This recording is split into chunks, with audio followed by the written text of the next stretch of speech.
ফালা তাজলিমু ফীহিন্না আনফুসাকুম। এই মাস যেহেতু আমরা পেয়েছি জিলহজ মাস, আল্লাহ বলেন তোমরা এই মাসগুলো পেলে নিজের উপরে জুলুম করবা না। আর ওই যে 23 ওয়াক্ত নামাজের আগে আল্লাহু আকবার, আল্লাহু আকবার, লা ইলাহা ইল্লাল্লাহু, আল্লাহু আকবার, আল্লাহু আকবার, লিল্লাহিল হামদ, এই তাকবীর, তাহলিল, তাহমিদ পড়া লাগে। এটা শুনতে ওই 23 ওয়াক্তের জন্য না, ওটা তো মাস্ট বি পড়াই লাগবে, ওটা ওয়াজিব, না পড়লে গুনাহ হবে। কিন্তু এই 9 দিনও পড়ার নিয়ম অলরেডি বৃহস্পতিবার থেকে আরম্ভ হয়ে গেছে। এই তাকবীরটা অলরেডি আরম্ভ হয়ে গেছে, আমরা এখন এটা আরম্ভ করা দরকার। অনেকে শুরু করেছেন, করেননি। সব সময় মনে আসলেই হয় জোরে পড়বেন না আস্তে পড়বেন, মানুষের যেন ডিস্টার্ব না হয়, এই আমলটা জারি করা দরকার। সাহাবা একরামের এই আমলটা বেশি ছিল। ওনারা বাজারঘাট মানুষের জনসমাগম দেখলেই সেখানে যে একটু উচ্চ স্বরে বলতেন আল্লাহু আকবার, আল্লাহু আকবার। মানুষ মনে করতেছে না এই আমল আরম্ভ হয়ে গেছে। আর যার কাছে সব সময় আল্লাহু আকবারের শব্দটা থাকে তার কাছে শয়তান ওই পর্যন্ত আসতে পারে না, সে মানুষ শয়তান হোক আর জিন শয়তান হোক। যেহেতু শয়তান আমাদের প্রকাশ্য শত্রু, প্রকাশ্য শত্রু বলা হয় কোরআনে কারিমে শয়তানকে, অথচ আজ পর্যন্ত আমরা কেউ শয়তানকে দেখেছি? তাহলে প্রকাশ্য শত্রু বললেন কেন? ইন্নাহু লাকুম আদুউম মুবিন, অবশ্যই তোমাদের জন্য শয়তান প্রকাশ্য শত্রু। তা আজ পর্যন্ত শয়তানকে কেউ আমরা দেখিনি। ওটা কেমন হয় দেখতে? দেখা গেছে কোনোদিন? তার কাজ কারবার দেখা যায়। শয়তানি যে কাজ কারবার আছে এগুলো যখন মানুষ করে তখন বোঝে যে এটা মানুষের কাজ না, এটা শয়তানের কাজ। এই যে অপচয় করা, এটা মানুষের কাজ নয়, এটা শয়তানের কাজ। ইন্নাল মুবাজ্জিরিনা কানু ইখওয়ানাশ শায়াতিন ওয়া কানা শাইতানু লিরাব্বিহি কাফুরা। অবশ্যই অপচয় করা, অপব্যয় করা, এটা হচ্ছে শয়তানের কাজ।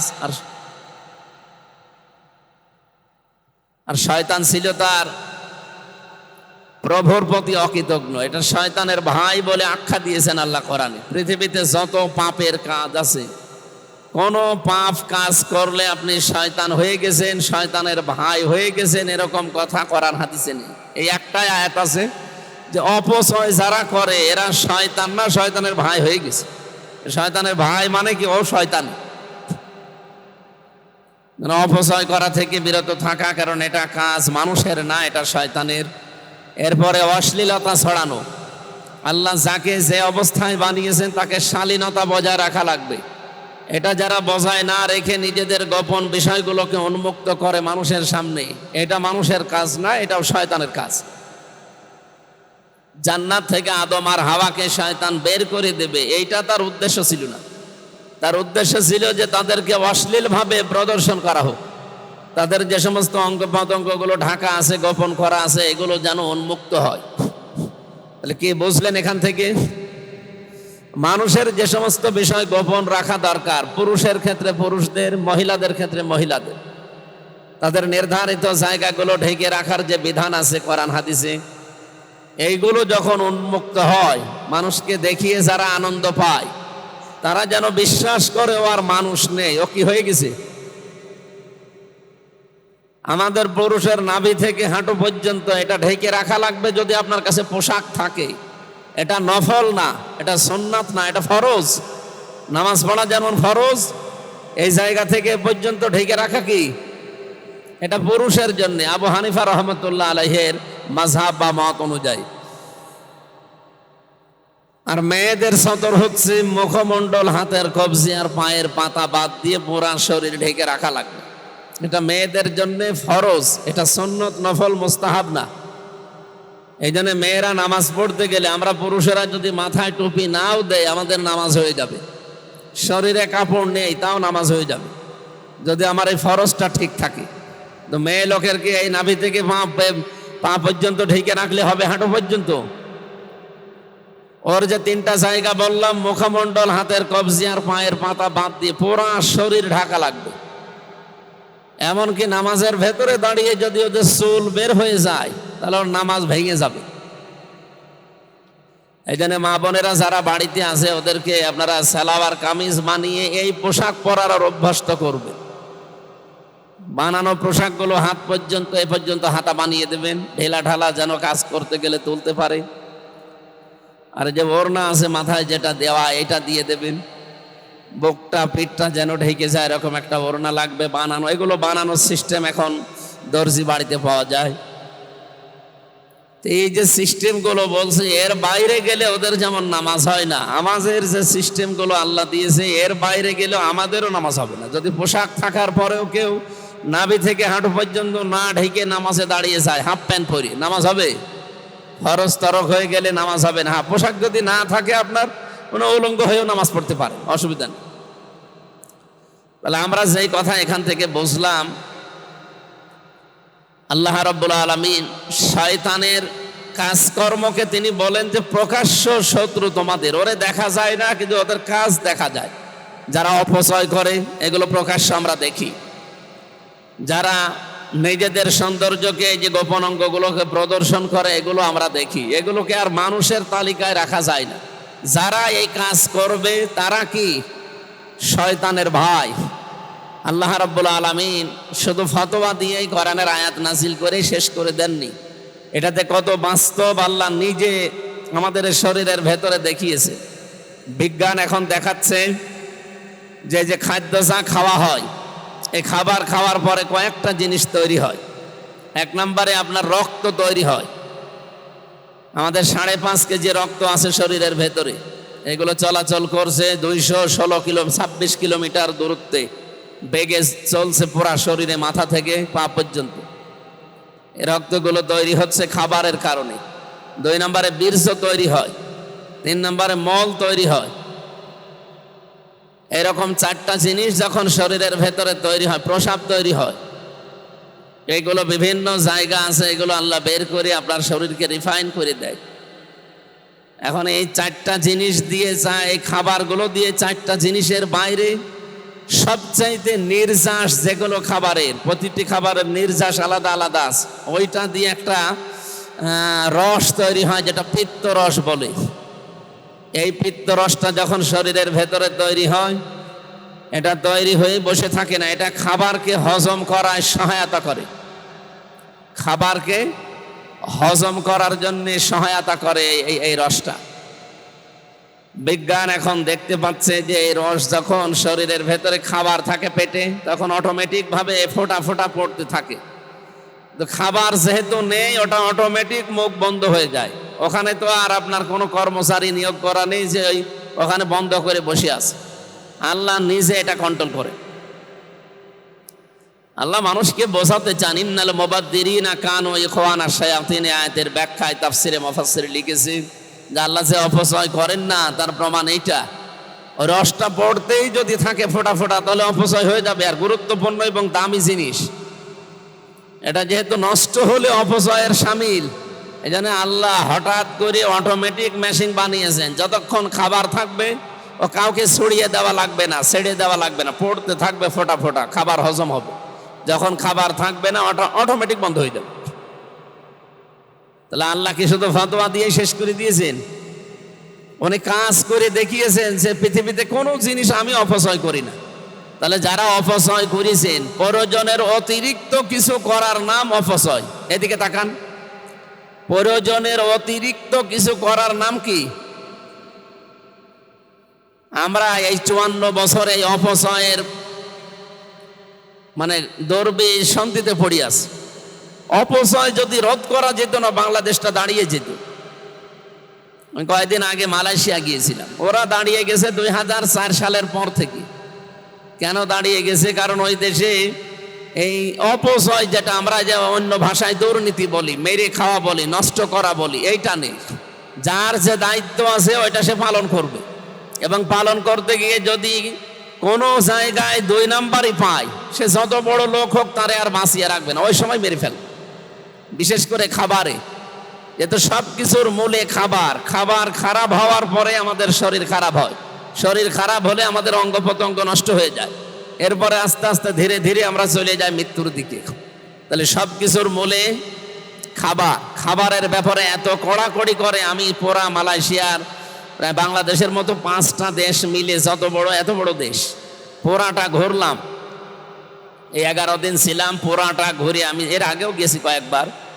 আমি এবার যে পুরাটা ঘোরার পরে আমি এতটুকু দেখেছি, একটা লোককে জমার দিন দেখলাম রায় দিয়েছে আদালত থেকে, তাকে মেরে ফেলা হবে। কি হয়েছে কি, ওই দেশে বাংলাদেশি যারা আছে তারা বলতে চায় যে এখানে এই লোকটা ব্যবসায়ী, এই খাদ্যের ভেতরে ভেজাল দিয়েছিল। আর ও দেশের নিয়মই হচ্ছে খাদ্যে ভেজাল দিলে যদি ধরা পড়ে তাহলে তার কোনো মাপ নেই। ধরা পড়লে সাক্ষ্য প্রমাণ হয়ে গেলে মেরে ফেলা লাগবে, 3 দিনের ভেতরে তাকে মেরে ফেলবে। এই জন্য আজকে জমার দিন, এটা বুধবারের ঘটনা। বুধবারে ধরা পড়েছিল, বুধ, বৃহস্পতিবারে, শুক্রবারে 3 দিন তারা পর্যবেক্ষণ করে সাক্ষ্য প্রমাণ পেয়ে গেছে যে হ্যাঁ, এই খাদ্যে ভেজাল দিয়েছে। খাদ্যে ভেজাল কি? এই যে তেল দিয়ে বিভিন্ন জিনিস তৈরি করে হোটেলে, এই যা বানাবেন ওই দিনই শেষ, ওটা পরবর্তী দিন আবার যে নতুন করে তৈরি করবেন, ওইটা দিয়ে তো ওর যে নির্ধারিত সীমা পার হয়ে যায়। ওই তেল দিয়ে আবার নতুন করে জ্বালিয়ে কোনো জিনিস বানাবেন, ওটার দ্বারা খাবার নষ্ট হবে। ওই খাবার খেলে আপনার শরীরে অঙ্গ প্রত্যঙ্গগুলো খারাপ হবে।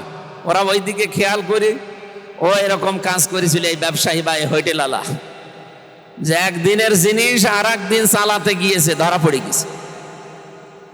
পরীক্ষা নিরীক্ষা করেছে 3 দিন একাধারে পর্যবেক্ষণ করে, ওর পেছনে লোক লাগিয়ে সব দেখেছে হ্যাঁ ও এই কাজই করে। তখন তারে রায় দিয়েছে যে আদালত থেকে মেরে ফেলে। এখন মেরে ফেললেই তো হচ্ছে না, এটা তো মানুষকে দেখানো লাগবে। এই জন্য জমার দিন কেন্দ্রীয় মসজিদ যেটা, সেই সুলতান মসজিদে গিয়েছিলাম। ওই জায়গায় দাঁড়িয়ে সবার সামনে এই বিচারটা যদি করে, হাজার হাজার মিডিয়া, টিভি, যারা বিভিন্ন মিডিয়ার লোকজন নিয়ে এসে সারা দেশে ওটা ছড়িয়েছে যে খাদ্যে ভেজাল দিলে কিন্তু এই সমস্যা। যার জন্য আপনি যা করছেন আপনার জীবনে যদি না থাকে, আপনি খাদ্যে ভেজাল দিয়ে বা 2 নাম্বারই করে কি করতে চান? আমি টাকা পয়সা উপায় করে আমার শরীর, আমার বউ বাচ্চা যারা আছে তারা যেন আরো ভালো থাকবে। তারা ভালো থাকবে ঠিক আছে, কিন্তু আপনি তো চলে গেলেন। একটা এরকম 5টা বিচার বছরে করে, তো ওই দেশে আর কেউ খাদ্যে ভেজাল দেওয়ার সাহস পাবে? যদিও ইসলাম ওখানে পরিপূর্ণ নেই। সিঙ্গাপুরে উন্নত রাষ্ট্র, ইসলাম পরিপূর্ণ নেই ওখানে। মানে অমুসলিম তো 100 ভাগের 100 জনের 95 জন অমুসলিম, মাত্র 5 জন মুসলমান। মালয়েশিয়াতে 100 জনের হয়তো 70 জন মুসলমান, অন্যান্য জাতি মিলে আরো তারা আছে। তো এই হিসাবে আমরা দেখলাম এই বাইরের দেশগুলোতে ভ্রমণ করি, এই মানুষগুলো আইনের প্রতি খুব সচেতন। যাকে যে দায়িত্ব দিয়েছে এই দায়িত্বটা পালন করছে। আর এখানে কোনো 2 নাম্বারই নেই, মেরে খাওয়ার সিদ্ধান্ত নেই যে অন্যের জিনিস আমি জোর জবরদস্তি করে দখল করে আয়ত্ত করে নেব, নিয়েই তো শেষ না, আপনি টিকে থাকতে পারবেন না। এই কারণে তারা দুর্নীতি করে না বলে দাঁড়িয়ে গেছে, তারা অপচয় করে না কোনো জিনিসের জন্য দাঁড়িয়ে যায়। আর আমরা আমাদের এই অপচয়ের কারণে আজ দাঁড়াতে পারলাম। 54 বছর অলরেডি পার হয়ে গেছে। আপনি এই 15.5 বছরের রিপোর্ট এখন বের হচ্ছে। এই 15.5 বছরে যারা দায়িত্বে ছিল, যত টাকা পয়সা শুধু পাচার হয়েছে বাইরের দেশে। আমি কয়েকদিন আগে একটা রিপোর্ট পেয়েছিলাম, এই টাকাগুলো যদি পাচার না হতো বাংলাদেশে 36টা পদ্মা সেতু বানানো যেত। তাও যেভাবে খরচ করে বানিয়েছে এই খরচেও, অথচ পদ্মা সেতু যে টাকা খরচ হয়েছে ওই টাকা দিয়ে কমপক্ষে 4টা পদ্মা সেতু বানানো যায় যদি দুর্নীতি করা না হয়। আপনি টের পাচ্ছেন কি বলছি? তাহলে 436 কত হয়? আপনি ভালোভাবে যদি বানাতেন দুর্নীতি না করে, 436 কত হয়? 144টা পদ্মা সেতু অনাসে বানানো যেত বাংলাদেশে। অথচ এখন রাজবাড়িতে একটা সেতু বানাবে, টাকা নেই। এই চাঁদপুরে একটা সেতু বানাবে, টাকা নেই। ভোলাতে একটা সেতু বানাবে, টাকা নেই। টাকা পাবে কোথায়? একটা সেতু বানাতে যে টাকা খরচ হয় তার 4 গুণ টাকা অলরেডি খরচ হয়েছে শুধু পদ্মা সেতু। আর এই টাকা পাচার না হলে 36টা বানানো যেত অলরেডি, দুর্নীতি না করলে। এই হিসাবে একটায় 4টা, 100 কত হয়? 44টা। দ্বিতীয় নম্বর যে মেট্রো রেল দেখতে পাচ্ছেন, 338টা মেট্রো রেল বানানো যেত যদি টাকা পাচার না হতো। কি হয়েছে? মানে সেই আঙ্গুল ফুলে কলা গাছ না, আঙ্গুল ফুলে ডাব গাছ হয়ে গেছে, বড় গাছ হয়ে গেছে। এখন এইগুলো পড়ি দেখি আর বাস্তবে সারা পৃথিবীতে বিভিন্ন জায়গায় যায় আর মিলাইছে আল্লাহ। শুধুমাত্র শয়তানের এই 2টা কাজ যদি আমরা না করতাম, বাংলাদেশ 54 বছর না 54 দিনেই দাঁড়িয়ে যাওয়ার কথা। অন্য অন্য দেশগুলো যারা মাছ বিক্রি করে, এই যে সিঙ্গাপুরে যারা থাকে, আমি নিজে তো চেয়েছিলাম, ওদের চারিদিকে শুধু সাগর, একটা দ্বীপ, অনেকগুলো দ্বীপ নিয়ে রাষ্ট্রটা। আর বাংলাদেশের চাইতেও বড় না, এই দেশের একটা জেলার সমানও না। এই চুয়াডাঙ্গা জেলা আমার মনে হয় এ মাথা থেকে ও মাথা প্রায় 70 কিলো বা 60 কিলো হবে, অথচ ওই দেশ মাত্র 45 কিলো। তাহলে এই জেলার চাইতেও ছোট একটা দেশ, আর ছোট ছোট দ্বীপ আছে। তারা তাদের অভ্যাসই ছিল, তাদের কর্মজীবনই ছিল জোলা, বলে না জোলা, কি বলে এদিকে জোলারে, জেলিয়ে জেলিয়ে এই মাছ ধরে খাওয়া তাদের জাতীয় অভ্যাস। আর তারা আজকে তামাম দুনিয়ার 257টা দেশের ভেতরে তালিকায় যদি 10টা দেশ আছে, সিঙ্গাপুর একটা। কোথা থেকে কোথায় দাঁড়িয়ে গেছে, আইন তাদের প্রতি এত কঠিন, ফেলে দেবেন না। নির্ধারিত জায়গা আছে, সেখানে যে ফেলা লাগবে, ঠিক ওরা ওইভাবেই গড়ে উঠতেছে। ছোট্ট বাচ্চা, আমি ছিলাম যখন আমার সাথে সে বাড়িতে, ওর একটা ছোট বাচ্চা ছিল, এই চিপসের একটা প্যাকেট দিয়ে খাবারের পরে আমি বললাম জ্বালানা দিয়ে ফেলে দাও। না, জ্বালানা দিয়ে ফেলে দেবো মানে?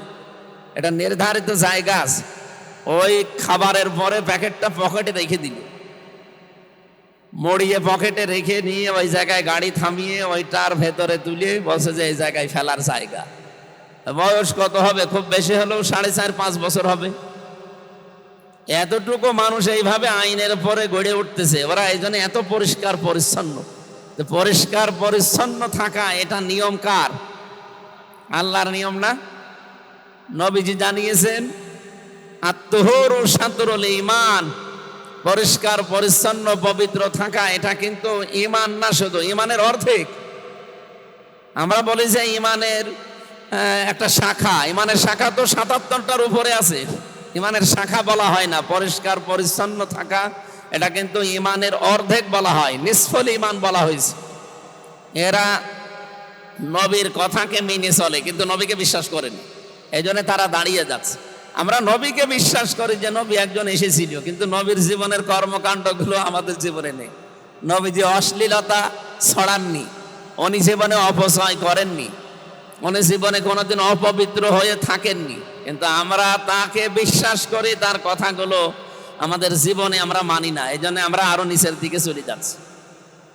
আজ যদি সত্যি এভাবে মেনে চলতে পারতাম, যেহেতু ইসলাম এটা জালিকা দ্বীনুল কাইয়্যিম বলা হয়, এটা সুস্পষ্ট এবং নির্ধারিত দিন, পৃথিবীর সব দিনের তুলনায় আল্লাহর কাছে এইটাই গুরুত্বপূর্ণ বিধান, জীবন ব্যবস্থা, দিন, ধর্ম যাই বলেন।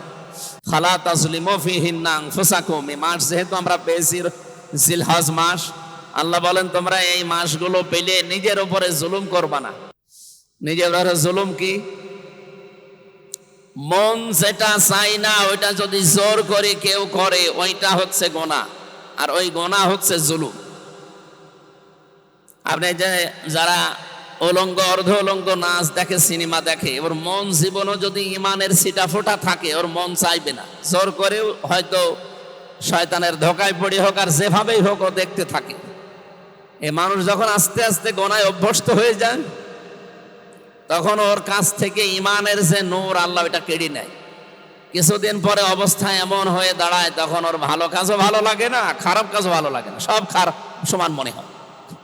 এই জন্য সময় আমাদের এসেছে এই মাসকে সম্মান দেওয়ার। ওই জামানায় কাফেররা সম্মান দিত এই 4টা মাস আসলে, বিশেষ করে মুহররম, রজব, জিলহজ আর জিলকদ।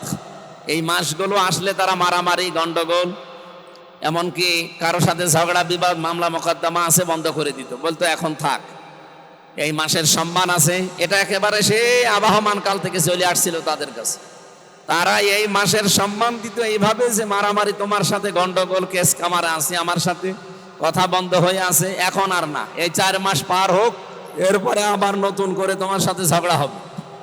তারা কাফের, তারপরে এই মাসের সম্মান এইভাবে দিত। আমরা মুসলমান হিসাবে এই মাসের সম্মান কিন্তু এভাবে এখনো দিতে পারি না। মামলা মোকদ্দমা কি বন্ধ হয়ে আছে 4 মাসে? কারো সাথে মনোমালিন্য ছিল, এখন কি বন্ধ হয়ে গেছে? আরো বাড়িয়ে দিয়েছে। তাহলে এই মাসের সম্মান আমাদের দেওয়া হচ্ছে না। ওয়াকাতিলুল মুশরিকিনা কাফাতান কামা ইউকাতিলুনাকুম কাফা, তোমরা কাফেরদের বিরুদ্ধে লড়াই সংগ্রাম করো যেইভাবে ওরা করে তোমাদের বিরুদ্ধে পরিপূর্ণভাবে। আজ দেখেন তামাম পৃথিবীতে যারা মুশরিক, এই খ্রিস্টান, ইহুদি, এই হিন্দু যারা আছে, বৌদ্ধ যারা আছে, তামাম দুনিয়ার সবগুলোই মুশরিক। আর তাদের জাতিতে আলাদা আলাদা নাম নিয়েছে, কেউ ইহুদি বলে, কেউ খ্রিস্টান বলে, কেউ মুশরিক বলে, কেউ বৌদ্ধ বলে, কেউ মাজুসি বলে, জিনিস কিন্তু সবাই তারা মুশরিক। না, আল্লাহকে যারা অন্য কারো সাথে যুক্ত করে তারা কি বলেন বলেন? মুসলমানদের ভেতরেও মুশরিক কারা? না, মুশরিক হচ্ছে তারা যারা আল্লাহ যেটা পারে ওইটা অন্য কেউ পারে এই বিশ্বাস করে। কথা বোঝা যায়নি? আল্লাহ যে বললেন কাতিলুল মুশরিকিনা, তোমরা লড়াই করো, সংগ্রাম চালাও, তাদের সাথে তোমরা কতল করো। কতল একেবারে সর্বোচ্চ পর্যায়, সংগ্রাম, আন্দোলন, লড়াই চালাও তাদের বিরুদ্ধে যারা মুশরিক। কিভাবে চালাবা? কামা ইউকাতিলুনাকুম কাফা, যেভাবে তারা চালাচ্ছে তোমাদের বিরুদ্ধে। এটা তো ইহুদি, খ্রিস্টান, হিন্দুদের বাদই দিলাম, মুসলমানদের ভেতরে হাজারো মানুষ এখন আমরা মুশরিক হয়ে গেছি। আর মুশরিকদের সবচাইতে বড় কাজ কি? আল্লাহু ইয়াজতাবি ইলাইহিনা। মুশরিকদের সবচাইতে বড় কাজ হচ্ছে দুনিয়াতে আনাকিমুদ্দিন ওয়ালা তাতাফাররাকু ফি কাবুরা আলাল মুশরিকিনা মা তাদউহুম ইলাই। সূরা শুরার 13 নম্বর আয়াতের মাঝের অংশে আছে আল্লাহ তাআলা বলেন, হে নবী, আমি আপনাকে সহ পৃথিবীর প্রতিটি নবীকে এই নির্দেশ দিয়েছিলাম যে আমার জমিনে আমার বিধানগুলো কায়েম করেন। বাংলাদেশে 92 ভাগ আমরা মুসলমান। কত ভাগ বলেন বলেন? রাজনৈতিক আদর্শ আমাদের এক একজনের এক একটা থাকতেই পারে, কিন্তু আমরা যে মুসলমান 92 ভাগ, এর ভেতরে কোনো তো সন্দেহ আছে না। আমরা পরিচয়, একজন আমাকে যদি কেউ বলে যে আপনি কি মুসলমান না খ্রিস্টান, আমি কি জীবনে খ্রিস্টান বলতে পারবো? বলেন বলেন? এমনকি কাদিয়ানিরাও মুসলমান পরিচয় দেয়, যদিও তারা মুসলমান না। কারণ মুসলমান হওয়ার জন্য যে সমস্ত বিষয়ে বিশ্বাস করা লাগে তার ভেতরে তারা নবীকে মানে না। তাদের নবী আবার আলাদা একজন আছে, গোলাম আহমদ কাদিয়ানি। এই কারণে তারা কাফের। ওরা যে কোরআন শরীফের সব অস্বীকার করে তা কিন্তু না। কাদিয়ানিরা কোরআন শরীফের একটা আয়াতের 3 ভাগের 1 ভাগ মানে না। সূরা আহজাবের 40 নম্বর আয়াতের মাত্র একটা শব্দ 4টা অক্ষর দিয়ে বানানো, এই শব্দটা ওরা মানে না। মা কানা মুহাম্মাদুন আবা আহাদিম মির রিজালিকুম ওয়ালাকির রাসূলুল্লাহি ওয়া খাতামান নাবিয়্যিন। এই একটা আয়াত, এই আয়াতের 3 ভাগের 1 ভাগ। মা কানা মুহাম্মদ ঠিক আছে, আবা আহাদিম মির রিজালিকুম এটাও ঠিক আছে, যে মুহাম্মদ সাল্লাল্লাহু আলাইহি ওয়াসাল্লাম একজন ছিলেন, তিনি কোনো অ্যাডাল্ট পুরুষের পিতা না, তিনি ছোট ছোট মানুষের পিতা ছিলেন। এখানে আল্লাহ সিবিয়ান না দিয়ে রেজাল দিয়েছেন। সিবিয়ান মানে ছোট ছোট বাচ্চারা, আর রেজাল মানে প্রাপ্ত বয়স্ক পুরুষ। নবীজি কোনদিন এই পৃথিবীতে প্রাপ্ত বয়স্ক কোন পুরুষের পিতা ছিলেন? উনি পিতা ছিলেন, কিন্তু ছোট ছোট বাচ্চাদের পিতা। উনি ছোটকালেই সব ছেলেকে হারিয়ে ফেলেছিলেন, ওনার মেয়ে বেঁচে ছিল। এই জন্য আল্লাহ এখানে নিসা দেয়নি, আল্লাহ দিয়েছেন রেজাল।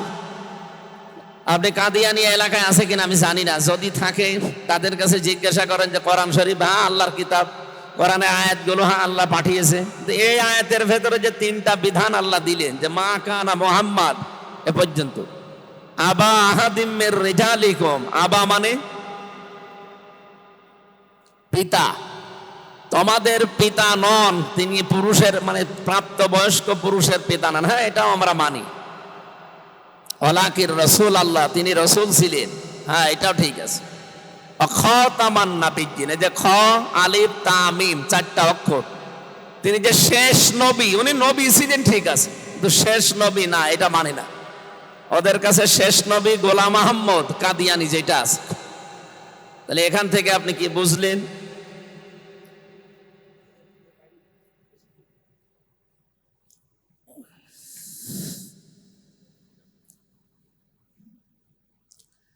এখান থেকে গুরুত্বপূর্ণ একটা বিধান আমরা কিন্তু অলরেডি জেনে ফেললাম, যে ওরা মাত্র কোরআনের 6666টি আয়াতের এক আয়াতের 3 ভাগের 1 ভাগ, 1 ভাগও না, মাত্র একটা শব্দের 4টা অক্ষর মানে না। এই জন্য ওরা কি এই এলাকায় যারা মুসলমান আছেন কোন কাদিয়ানির সাথে আত্মীয়তা করেন? করে? এলাকায় কাদিয়ানি আছে? আমার মনে হয় জেনে শুনি কেউ করবে না, না হয়তো কোনো স্বার্থে পড়ে হোক অথবা কোনো চাপে পড়ে হোক, অন্য কোনো সমস্যা থাকতে পারে, জেনে শুনে জীবনেও কেউ করবে না। তাম পৃথিবীতে সব আলেমরা একমত যে কাদিয়ানিরা কাফের। ওরা কি? সবাই বলেন। এটা রেকর্ড হচ্ছে, তামাম দুনিয়া যাচ্ছে, আপনি সেটা টের পাচ্ছেন কি বলছি? আল্লাহ বলেন এই যে মুশরিকদের সাথে তোমরা সর্বাত্মক ভাবে লড়াই করো যেভাবে ওরা করে। এখন মুশরিকদের মাঝে এই গুরুত্বপূর্ণ মাসে আপনি কিভাবে লড়াই করবেন?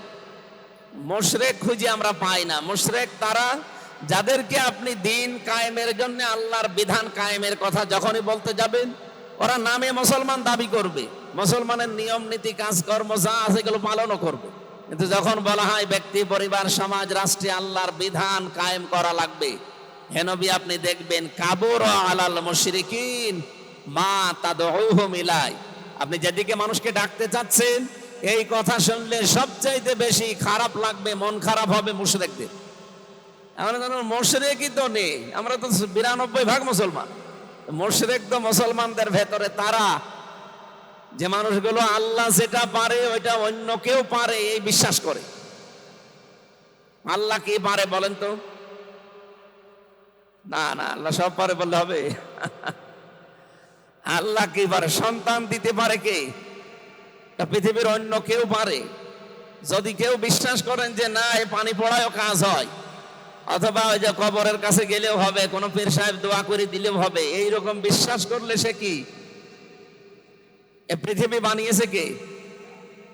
এখানে অন্য কোনো মানুষ বা অন্য কোনো কারো বিধান যদি কেউ প্রতিষ্ঠা করতে চায়, যেহেতু পৃথিবী বানিয়েছে আল্লাহ, আমরা বিশ্বাস করি। আর এখানে নিয়ম নীতিও চলতে পারে কার? কোরআনে 918 জায়গায় এরকম কথা আছে, আলা আলাহুল খালকু ওয়াল আমরু, বানিয়েছি আমি, এখানে সিদ্ধান্ত চাপিয়ে দেবে কে? আল্লাহর আইন বাদ দিয়ে অন্য কোনো আইন চলতে পারে না। যদি কেউ চালাতে চায় সে কি? এবার বলেন বাংলাদেশে মুশরিক আছে কিনা? যে আমি পয়েন্টে পয়েন্টে নিয়ে আসলাম, আপনি হিসাব করে দেখেন মুসলমান 92%, শেষে মুশরিক হয়ে যাবে 92%। এই জন্য এদের কাছে দিন কায়েমের কথা বললে, আল্লাহর বিধানের কথা বললে এদের রাগ হয়। এরা তখন দুনিয়ার কাজ মনে করে, এটা ঝামেলা। আরে এটা যে আসল কাজ, কাবুর আলাল মুশরিকিনা মা তাদউহুম ইলাই। হে নবী ওদেরকে আপনি যেদিকে ডাকেন ওরা তো আসবে না, কারণ ওরা কি? দিন কায়েমের কথা বললে মুশরিকদের খারাপ লাগে। আপনার খারাপ লাগে কেন? কারণ আপনার ভেতরে শিরিকের চিহ্ন আছে। আমি আশা করে বোঝাতে পেরেছি। এই জন্য মুশরিক এদের বিরুদ্ধে এই মাসের দায়িত্বই হচ্ছে গুরুত্বপূর্ণ ভাবে এদের পেছনে লেগে থাকা। ওরা যেভাবে আজ তামাম দুনিয়া ক্যাপচার করছে। সম্মানিত মুসল্লি কিরাম, এ মাসটা এসেছে, 2 দিন হয়েও গেল, চলেও যাবে, কিন্তু এ মাসের যে শিক্ষা 11টা আমরা এখনো একটাও নিতে পারি নাই। আপনি গত বৃহস্পতিবার থেকে, এই যে 2 দিন আগে চলে গেল, কালকে বৃহস্পতিবার থেকে আরম্ভ হয়েছে যে তাকবীরটা, একবারও পড়েছেন? অথচ এটা কিন্তু এই 9 দিনে আমল করার দরকার। আল্লাহু আকবার, আল্লাহু আকবার, লা ইলাহা ইল্লাল্লাহু, আল্লাহু আকবার, আল্লাহু আকবার, লিল্লাহিল হামদ। খালি কোরবানির দিন মনে করে থাকি যেটা পড়বো, ওটা তো একদিনের জন্য না। আর 1 বছর পরে পরে কোরবানি একটা বিধান শুধু আসে এই গোশত খাওয়ার জন্য না। কিছু কিছু মানুষ প্রশ্ন করে যে হুজুর বেনামাজির সাথে ভাগ দেবো। আরে ভাগের কথা বাদ দে, বেনামাজির সাথে ভাগ দেওয়া তো অনেক দূরের কথা। পড়া কোরআন শরীফ পড়ে কোন জায়গায় আপনি পাবেন যে আগে কোরবানি করো এরপরে নামাজ পড়ো? আছে? আগে নামাজি হও এরপরে কোরবানি দাও। অথচ আপনি বেনামাজির সাথে ভাগ নিয়ে ফতোয়া জিজ্ঞেস করছেন। আমার মনে হয় এই ফতোয়া এভাবে দেওয়া যায় যে যারা নামাজি মানুষ আছেন তারা নামাজির সাথে ভাগ দেবে, আর যারা বেনামাজি আছে ওরা আলাদা দিক। ওরা, কারণ ওদের তো কোরবানি হবে না, নামাজ না থাকলে কোরবানি হয়? ফাসাল্লি লিরাব্বিকা, আগে কি? আগে ফাসাল্লি, এরপরে তো আনহার।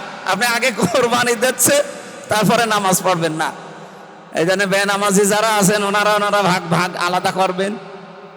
আর নামাজি মানুষ দেখে দেখে করবে। আজকের তেলাওয়াতকৃত আয়াত আমরা করেছিলাম সূরা হজের 32 নম্বর আয়াত থেকে। এখানে আল্লাহর কিছু নিদর্শনের শিক্ষা আছে, তার ভেতরে এই যে জিলহজ মাসটা একটা নিদর্শন। এর ভেতরে যে সমস্ত কাজ কারবার গুলো আছে সূরা হজের 32, 33, 34, 35, 36, 37, 38 এই আয়াতগুলো ভালো করে পড়বেন তাফসীর সহ। ইবনে কাসির পাওয়া যায়, ফি জিলালিল কোরআন পাওয়া যায়, মারিফুল কোরআন পাওয়া যায়। বাংলায় দেখে দেখে পড়বেন এই কয়দিন। এর ভেতর নিয়ম নীতি লেখা আছে, এগুলো মিলাবেন।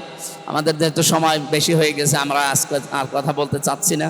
যতটুকু বললাম আল্লাহ এই মাসের গুরুত্ব অনুধাবন করে আমল করার তৌফিক দিন, আমিন।